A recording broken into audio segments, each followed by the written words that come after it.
OBS Studio. Ooh. Okay. Hello, YouTube. I have before you a collection of randomly selected um, film scans. Oh, that one I've already converted. Let's reset that one. I played with a couple of these because I was going to make a different video showing a comparison of Lightroom and, sorry, Negative Lab Pro and processing by hand, but I decided to just go through the process on video. So some of these might have a couple tweaks. I'll try to reset them as I go. But anyway, all right, so this video is about how to process negatives using Capture One, and it should apply to Lightroom as well. And I know many of you love and swear by Negative Lab Pro. I own it. I've used it. I dare I say, I think I like my way better. So you be the judge. You choose for yourself. But I'm going to share with you what I do and what I like, and you can try it. Like I said, I think the process that I apply in Capture One, it should work in Lightroom. They have similar controls. I've actually never tried it. I was a Lightroom guy for almost 20 years, and then I switched to Capture One, and at the moment I'm very happy with Capture One. So let's get into it. I'm going to, so what I have is these photos, these scans, in both Capture One and Lightroom.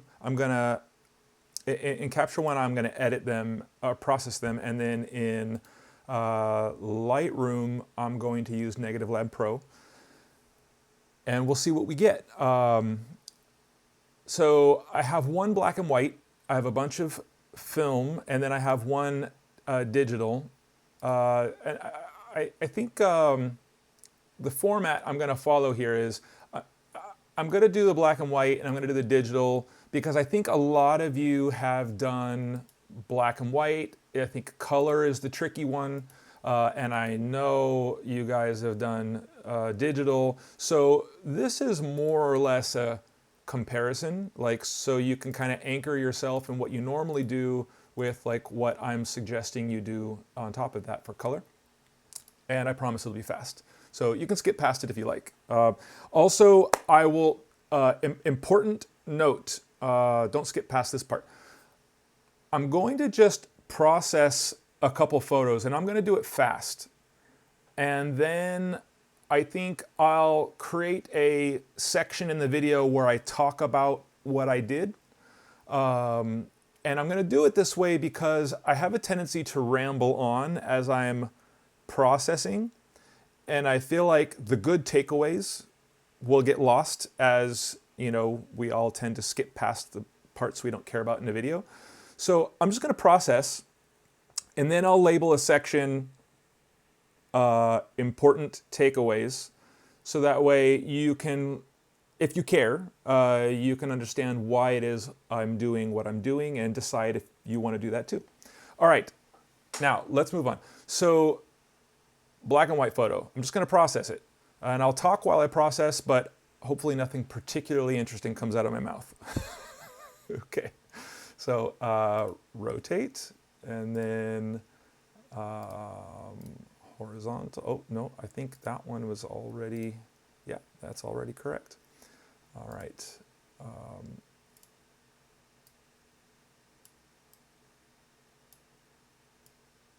Okay, so this was shot with a Hasselblad. You can tell by the little divots there on the edge. Yeah, every film camera has their fingerprint. Okay, so for black and white, it's pretty easy. I do still just white balance because, you can remove the saturation, but I like to keep the color. I don't know, and then I white balance, and then it's fairly neutral. For me, I like to slide. So this, if you're new to negatives, this is the shadows, and this is the highlights. It's backwards because it's a negative and we flipped it. So I like to slide this guy down to the point where I can just barely see the details I care about. And I slide this guy up until the highlights are not washed out. And a good way to tell is to zoom in, and if you can't see the grain anymore, you've gone too far. Okay, that's done. And then one other thing I like to do is I will always keystone my photos because it corrects any kind of rotation as well as warpage that might have occurred when the film was being scanned, because maybe the film was a little bit curled or something, right? So you can see it shifted it a little. Okay, and now you can crop to taste. I like to leave those little telltale signs that this, oops, that you know, I still shoot film. I do, you know. I want to promote this I still shoot film movement. I hope you do too. What am I doing? Let's see. So there we go. So I like to leave the little tiny hint for my photos. Yeah. All right. So now for color. Again, I'm just gonna blow through these, and you can watch or you can skip to the end where I do the takeaways. But yeah, let's just go. So this photo, I know this photo I overexposed when I shot it. Yeah, you can see it's all the way down here. So let's not start with that one. Let's start with something like,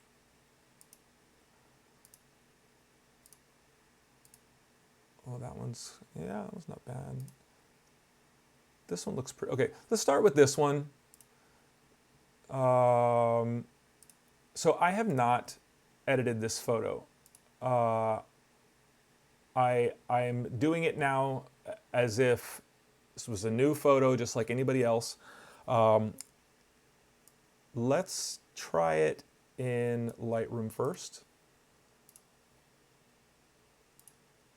Negative Lab Pro. Here we go. And then we want to rotate it. Oh, did I? Wait, what happened here? There we go. Flip horizontal. Good. Okay, and what am I doing? Here we go. So Negative Lab Pro sometimes gets it really right, and sometimes it's a little bit funny. Let's see what happens. That looks really good. It's a little bit blue, but it looks really good. So I know I shot this with Kodak Gold. That did not help it. So what do, okay, let's try fiddling with it a little bit. A little warmer, and then maybe, I don't know, there's like a blue cast here in the highlights.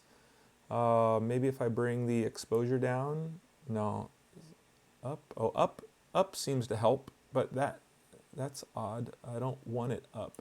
Maybe I can bring the clipping down. Shouldn't have to. Okay, I'm gonna stop now because this is already too much fiddling for me. I can do a better job in less time. If I'm gonna use a tool, I want it to just get it right, and I want it to be easy. So that's it's not. It looks bad to me. Not bad. It's just this little. Okay, that's getting better. Getting better. I'll go with that, but I still don't like this little bit of blue cast in the highlights. But yeah, and the shadows have a lot of blue. I think I can do something like this and take a little bit of the blue.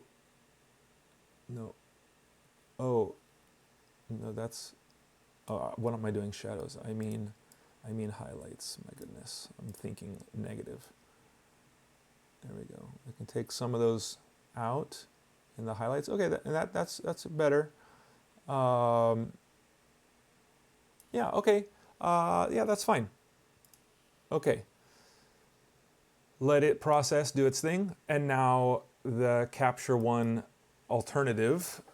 Here we go, let's see. Same thing. I like to, first, oh, and I didn't do that with this one, did I? Turn off, remove. Okay, so let's go back. So I always like to turn off chromatic aberration, remove the distortion. I like to white balance, and then we flip it. I'm not going to go into too much detail because, like I said, I'll talk about all that fun stuff at the end. Good, here we go.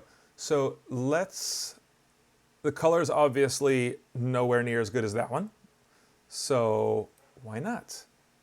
I'll explain at the end. Let's just do it. So this is the levels tool per channel. I'm going to find the brightest thing I can see and set that. And the brightest thing I can see and set that. Should be the same spot. Set that.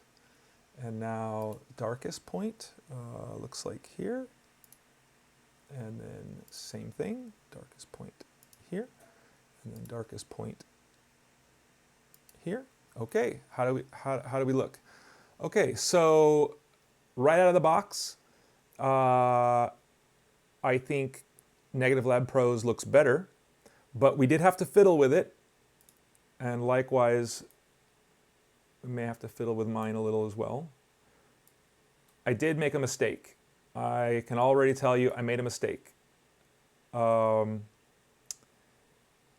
If I remember, I should cut this out and just start over, but I'll show you the mistake that I made. When your photo is overexposed, like this one is overexposed, it should have been like here. Notice how there's this hue change.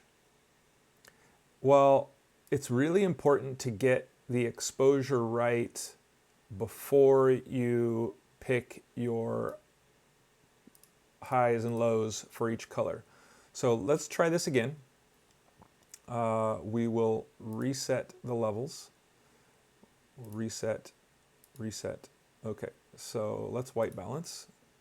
This is what you should do. We already turned off. Yeah. Okay.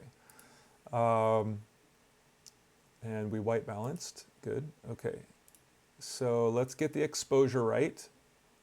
I tend to overexpose when scanning, not when shooting, but when scanning. So that's why a lot of my photos will need this +1 exposure. Okay, so now, oh, and then I gotta flip it.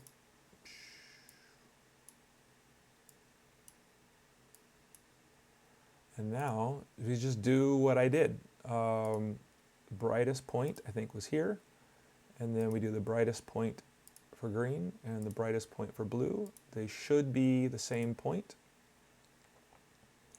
Darkest point.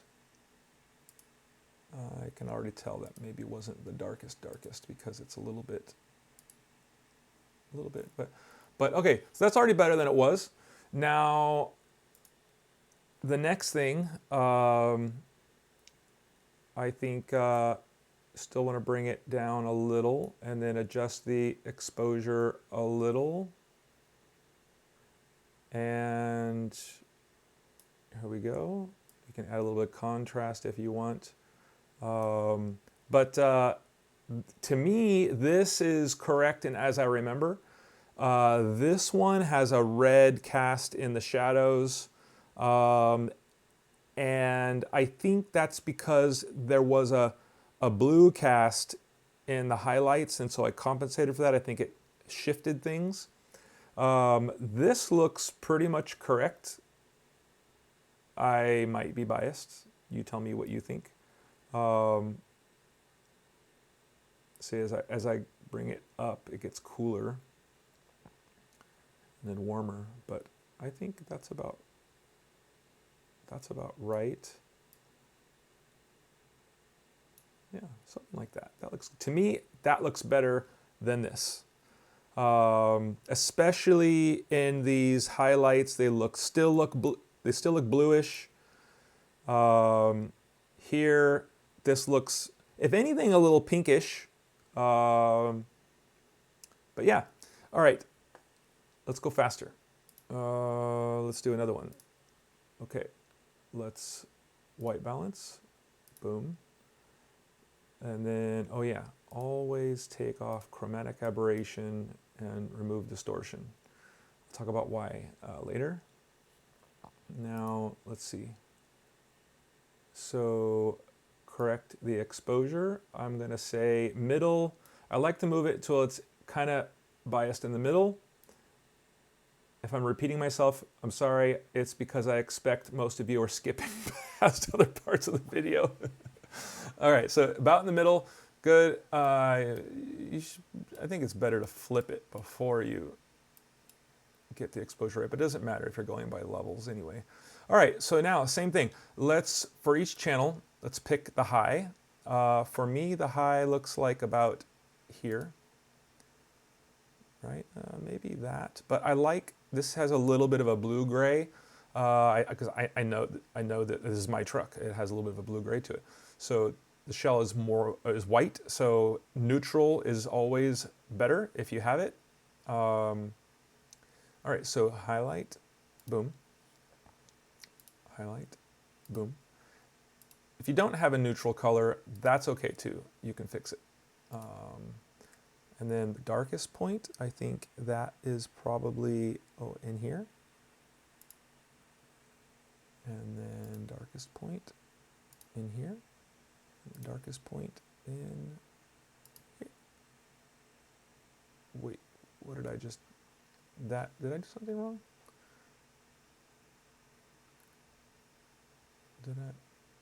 Darkest point of red. Huh, now that to me is strange. That hasn't happened to me before, so let's go with it. So this might be a good time to point out that all these are doing is finding the relative light and dark point in your photo.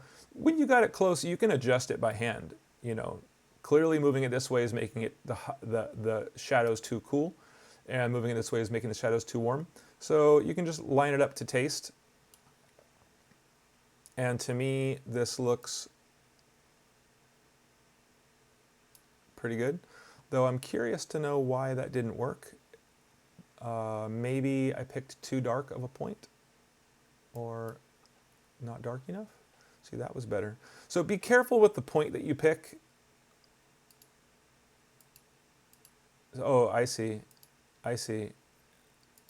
Okay, yeah. So be careful. If you accidentally pick something like that.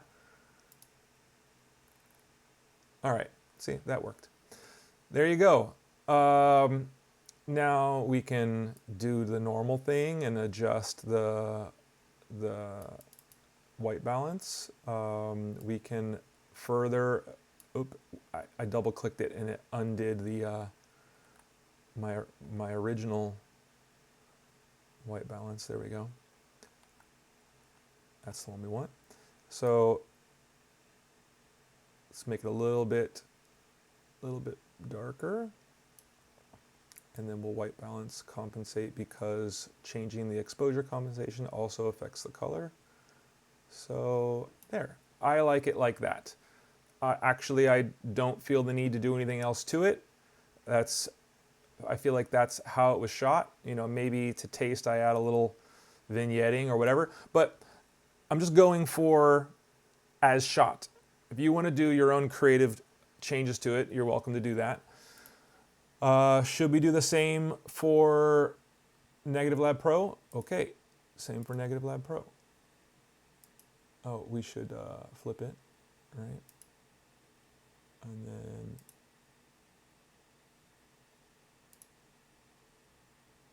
convert. This is gonna, okay. I was just gonna say this is gonna work pretty well, because usually things that are in daylight work pretty well. Like this is Kodak Gold, and Kodak Gold likes daylight, and so Negative Lab Pro does a good job usually in when the film is used in the temperature it was designed for. But even still, I don't like it. It has this washed out color and strange cast in the highlights and shadows, and let's reset it. Yeah, reset. Okay, and I know this is Kodak Gold, so let's see what happens when I, what the heck, man? What's my, nope, that's not any better. So what about, are there any of these that are actually good? No, they're all, Portrait looks good, but this is not Portrait. Okay, let's keep it. Okay, so actually that linear looked better.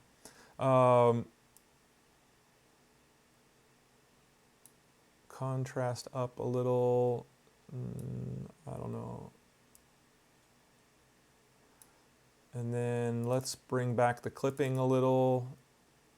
And I don't know, I'm already fussing with it more than I care to. Like, this was just click, click, click, click, click, click, and done. I don't, I think I said it already. I'll say it again because you probably skipped past the other parts anyway. If I'm going to use a tool, I want it to nail it for me. I don't want to have to fiddle with it to get it right. If I have to fiddle, this tool works with very little fiddling. All right, so that's that. Okay, you get the idea. So let me now begin the takeaway part of the video. So I will process one more video, one more of these negatives. I think I've done enough. I don't have to do them all. I'll do one more, and I'm going to carefully talk my way through this one so you can see. Actually, yeah, but let's do it side by side with a reference. Oh, so you can see as I'm doing it, let's just get a reference, right? So let's flip it. No, it goes the other way. Sometimes I forget. And then here, here. Hey, that looks pretty good. I think there is a blue cast in the highlights. So let's bring that down. No, a bit. All right, well, okay, yeah, negative, I guess, has to come up. Okay, that looks pretty good. We'll leave it just like that. So I'm happy with that. That I think Negative Lab Pro did a good job. Perfect. It just so happens that's the one that we're gonna really talk about. So that, let's pretend always, Negative Lab Pro always does that good, does that well. So let's do mine now. My method, I mean. These are all my photos. So, okay, first, okay, so here we go. I'm gonna talk you through everything very carefully and explain. So this one will be slower. I apologize if I talk too much, if I say a lot. Okay, so first thing, and forgive me if I repeat myself because I'm gonna assume most of you just skipped to this part of the video. All right, so I always, always, always remove chromatic aberration, remove distortion, and I do that because the software doesn't know that I used, in this particular case, a Fuji GW690 to shoot this photo. Oh, this one is flipped. So how can it correct chromatic aberration and distortion when it doesn't know? Turn it off. And maybe I'll show you a before and after, but for now, let's just stick to the original plan. So that's that. Now, next, white balance. Obviously, all of these colors came through that orangey film negative color, so we got to neutralize that. Now, we invert because this is a negative, so when you invert a negative, it becomes a positive. Okay, looking a lot better. The next step, we want to get the exposure about right before we start fiddling with color correction. And beware, that this exposure compensation, as you bring it down, and I'm bringing it up, right? But as you bring it down and you bring it up, the temperature actually shifts. The white balance shifts. So we're gonna have to correct for that. So you want to get as close to correct as you feel is possible before we correct the colors, because you want as little shifting afterwards as possible. So for me, I think 2 stops is about right. The other thing I want to say is this does not mean you underexposed your photo by 2 stops. It doesn't mean you it's the opposite, right? It doesn't mean you overexposed your photo by 2 stops.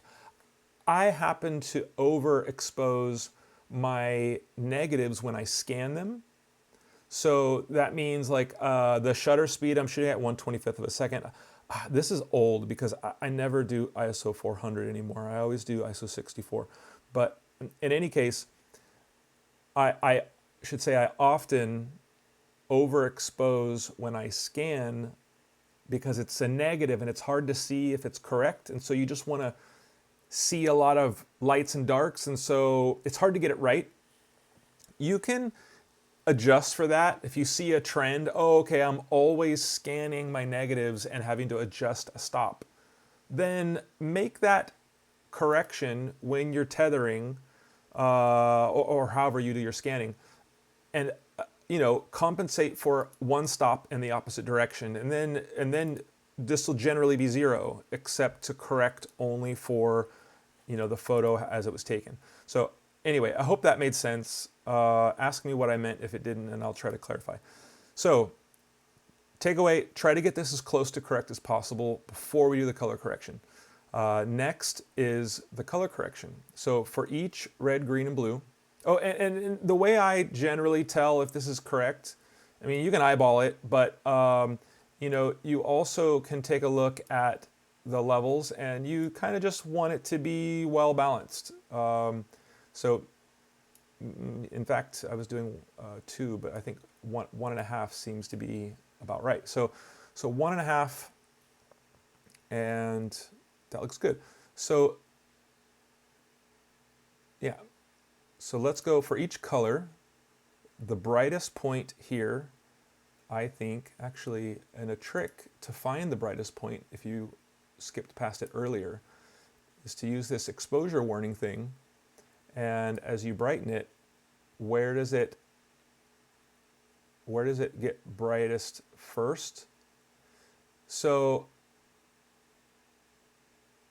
obviously this is brighter, but let's turn that off now.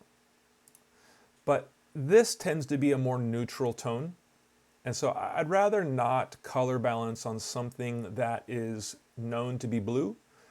You can, and it just means you'll have a little more correction at the end. But if you can color balance on something that is fairly neutral, then you really have almost no correction, if any, that you have to do. So maybe we could try it, but let's just stick to the plan first, and we'll see after. Maybe another video. So, all right.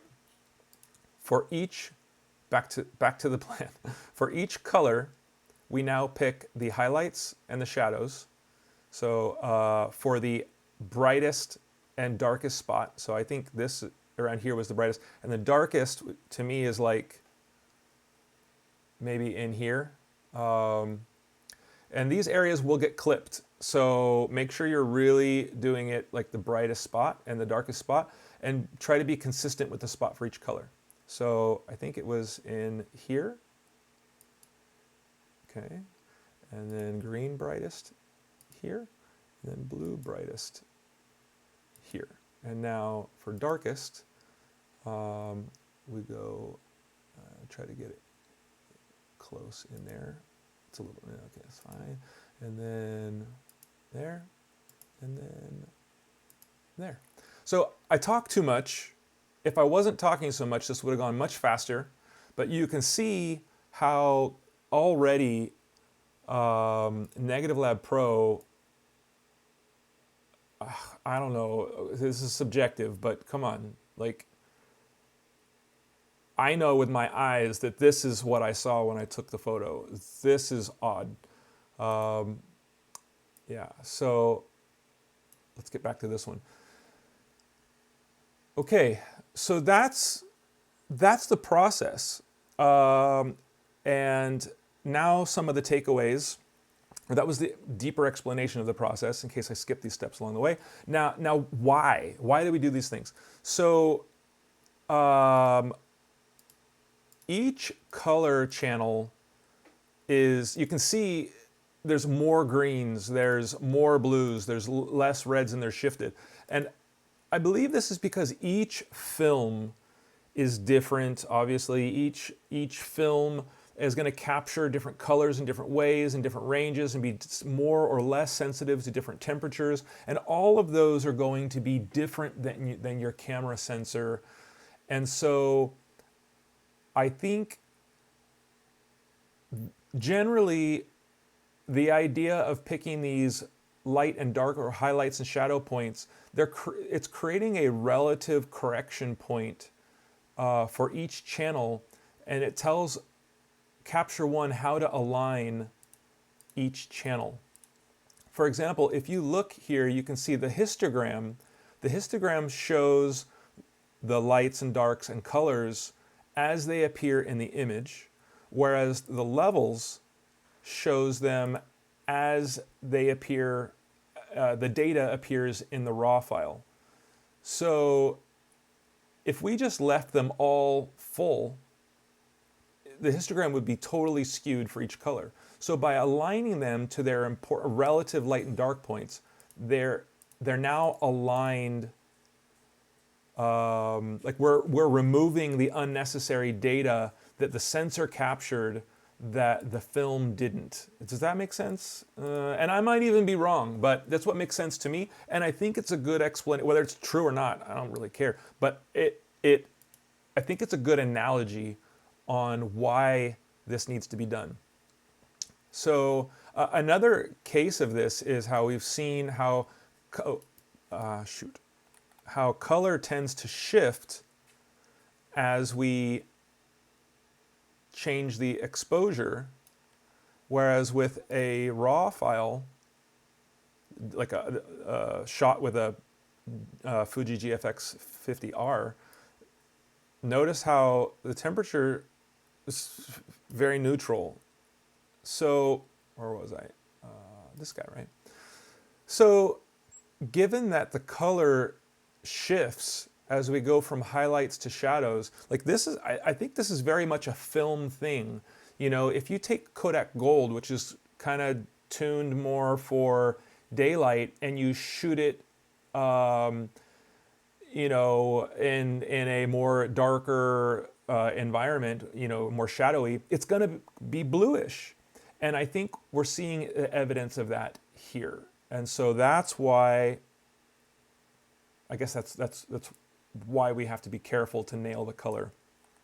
Now, is that true? I'm not sure. And my guess is that with digital sensors having so much more data across the range, and these this, you know, software that knows how to correct, you know, for white balance, I'm assuming, if you're an expert, please tell me. I don't know that this is correct, but I'm assuming that the software knows how to correct for the color shift as we change exposure, because I know if I set the white balance on my camera to not be auto and I shoot in daylight versus like, or highlights versus shadows, there is a color shift. So anyway, I'm rambling now. I think you get the idea. All right. So back to this photo. All right, so we're not done. Notice how the highlights are really bright. Okay, we want to fix that. Well, we just talked about how color shifts when you change exposure compensation, right? So if I just take the exposure down, okay, this is a better brightness level, but oh, blue. Okay, so what we can do now is we can kind of cheat and take these blacks, which are, it's all negative, right? So this is highlights, and we can, oh, no, that doesn't work. And that happens because the blacks shift the edge, and I don't have enough data there. Yeah, it's moving it a little bit. Okay, let's try shadows then. There we go. That's a little more in that range. So I don't know, let's say we want to do something like this. That looks terrible because it's trying to HDR it, but you can see how it's changing the hue. So how do we fix these highlights and fix the hue? Well, this is the answer, and I'll show you. So let's say, remember, we locked this in at 1.5 stops of positive exposure bias, which is actually negative. If we should have, if we felt like we wanted these to be darker, we should have tried to nail that from the start and maybe gone for something more like this. And then the color would have been corrected and everything was fine. We can still change it. We can do that now. We can change our mind and then redo the highlights and, or the highlights and shadow points for each color, and that would work too. Alternatively, let's just see what happens if we bring it down a little, right? Something like that, and then we just shift the white balance. We still have a little bit of wiggle room because, you know, film isn't completely rigid, and neither is the negative that we shot it with. So that looks pretty good to me, but notice how the highlights, or sorry, the shadows are now lost. Okay, how do we bring those shadows back? Well, shadows are highlights, right? Because it's all inverted. We can bring that back doing this, but notice the red hue. So let's not pay attention to the hue just yet. Find the lightness level that we like, because again, the hue shifts as we change the exposure. So I think that looks good. Now, how do we fix that? Okay, don't do this. You can change this if you like. And you might think, oh, that looks good, but to me it's a little bit too green. So once you got it all dialed in up here, this is the way I like to fine-tune those highlights, shadows, and mid-tone colors. So if you feel that it's a little bit red in here, you can take, these are shadows, you can take the shadows. If it's too red, you go the opposite direction, right? This is red, this is the opposite direction. And then just balance out. See, if I do none, let's just put it back. Watch. If I just grab this little guy and I pull it to the left, see the red goes away and I can go too far, right? Same thing with the midtones. You know, I can shift them anywhere I like. And same thing with the highlights. I can shift them anywhere I like. So this is really nice. You can actually, if you want to, create a, no, is it not this one? Oh, no, it's not this one. It's this one. Lets you create an ICC profile. Yeah, I haven't played with that too much. Okay, so ignore that. Anyway, what I've done in the past is I've processed some photos purely from adjusting shadows, midtones, and highlights. And then once you kind of get it right, you can save that as a preset. And then for any photo that was shot with the same film, Kodak Gold in this case, 200, any photo that was shot with the same film and is approximately 2 stops of exposure biased, then the profile, the preset, should work. And so you can just save up a bunch of these And then, you can just try them and oh, okay, yeah, this one's about 2 stops over. Okay, let me apply that preset. Boom, right? Okay, so anyway, I'm probably talking too much now. That's the end. You guys can tell me what you think. I welcome suggestions, improvements, things I totally got wrong with Negative Lab Pro. Yeah. So one last thing, you guys can sign off if you like, but I'm going to keep going because I said I was going to do this. This is for reference, this is a digital negative shot with a Fuji GFX 50R, my pretend rangefinder, and I was going to process this one just for reference, and I actually don't think it needs too much. Now, maybe some shadow up. Well, poop. Yeah, actually, ignore me because this looks pretty good just like it is. Maybe a little more warmth here.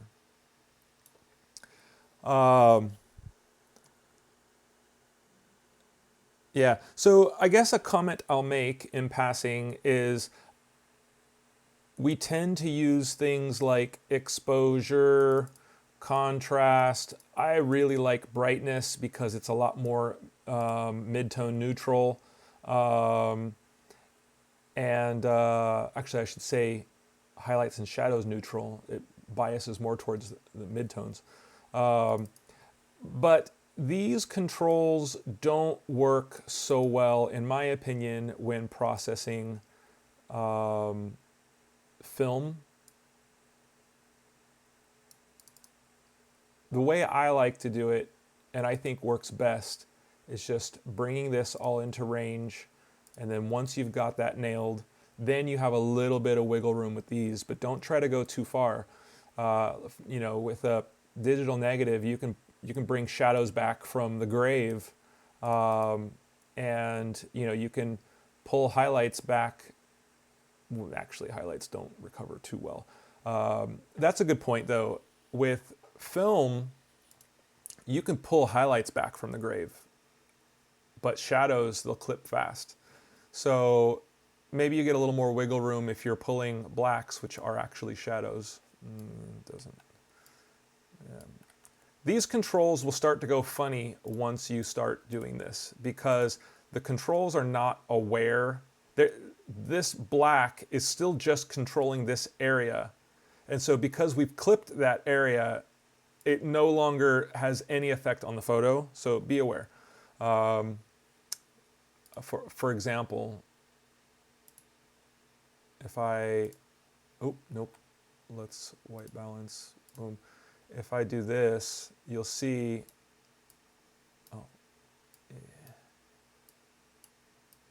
See now with this one, because we have the full area applied to the histogram, blacks will totally work on the highlights, and the highlights will totally work on the shadows. But when we clip those areas out, now, I'm a liar. But less so. It's because it's still shifting a little bit. Anyway, all right, I'm going to be done with the video there. I'm not a YouTuber. I don't know when to shut up. So I think you get the idea. I hope you learned something from this. Please give me a thumbs up if you did, or if you just want to be nice. I am not a YouTuber. I'm not looking to become like a great 1 million+ subscriber YouTuber.